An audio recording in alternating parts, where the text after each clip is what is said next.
Okay, so the question comes up in the scenario when you're having a conversation with the police about a crime, and the question is whether or not the police can lie to you about the evidence they have against you to get you to talk. Well, first of all, in another video, I explained why you should never talk to the police unless you're the person that called the police in the first place.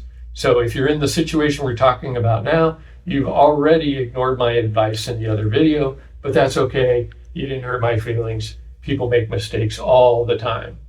But getting to the question, the answer is yeah, the police can lie to you about the evidence they have against you.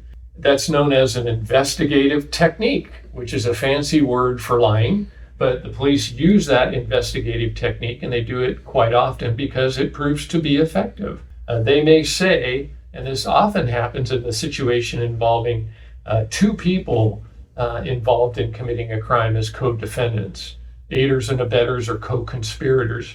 And what the police will do in that situation is get both of the participants in the crime in a situation where they're talking to them, but they separate them. And one of the investigative techniques of not telling the truth is to go up to one of the participants and say that the other rolled over on them and confessed about committing the crime and implicated person number one. And so that person number one better get busy talking about what happened or they're going to go down for the whole thing. So that's one good example of when the police bend the truth, shall we say? But yes, it is acceptable and often happens that the police use the investigative technique of lying to get what they need.